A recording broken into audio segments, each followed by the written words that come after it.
You all to tonight's video. It's another beautiful opportunity for us to be together again. It is the time for the $500 trading tips for trading boom and crash, where we usually analyze the market together, check out the market direction, and of course I always use it as an opportunity to give us trading tips on what to go for whenever we are trading, and we will be having another edition of it again tonight.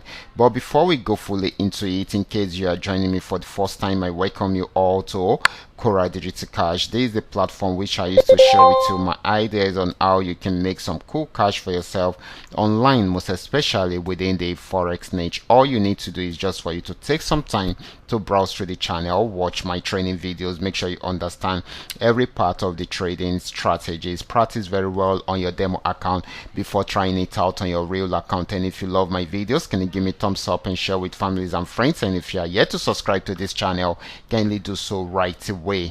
So quickly, let's go straight into what we are doing, what we're going to be doing tonight. Okay, these are the assets we'll be checking out one after the other. Everything I will be doing in this video is going to be based on my own personal analysis, trading tools, and the exact time frame I will be using. The performance it also depends on the trading.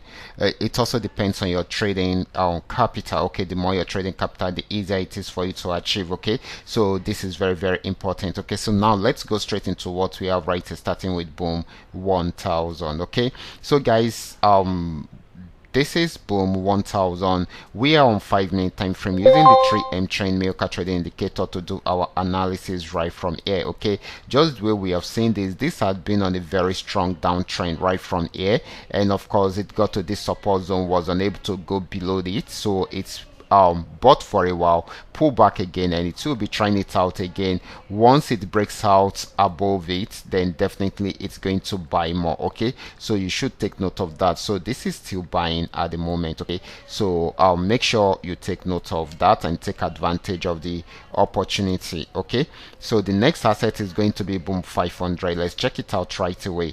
Okay guys, this is boom 500, and of course this had been on downtrend for a very long time, got to this support zone, wasn't able to go below that, so it started a buy trend right from there. So you should take note of that. Okay, so this is going to be more of a buying opportunity than a selling opportunity. Then the next asset is going to be crash 1000. Okay, let's check it out right away. This is crash 1000. Crash 1000 had been on downtrend for long, got to this support zone, was unable to break out below it, so it pulled back a bit and played around there for a while, went back down again to break out below that support zone, and of course it is still selling at the moment. If it's unable to break out below this support zone, then it will go back on buy trend, but for now it is still selling. Okay, so we should take note of that. Okay, it is still selling at the moment until it is unable to break out below the support zone. That is when it will go back into a buy trend. Okay, so the next asset is going to be crash 500. Crash 500 actually went on uptrend at the beginning of the day, and of course after getting to this resistance it started selling again, and it is still selling at the moment.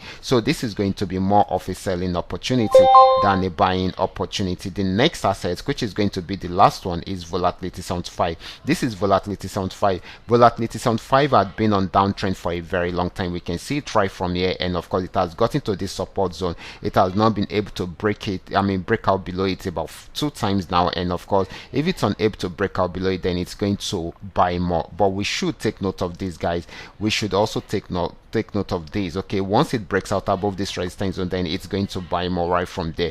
So we should expect more of a buying opportunity from there, except if it is unable to break out above that resistance zone and it breaks out below the support zone, this resistance zone, and it breaks out below this, that is when it's going to sell. Okay, so this is very, very important. Okay, so these are all that we are able to come up with tonight. All you just need to do is just for you to understand every part of the analysis and apply them carefully whenever you are trading. For those of you who are yet to perfect your trading skill, can you go back to the channel, watch my training videos, make sure you understand every part of the trading strategies and apply them carefully whenever you are trading. Okay guys, I will be stopping right here. Watch out for my next video. Until then, God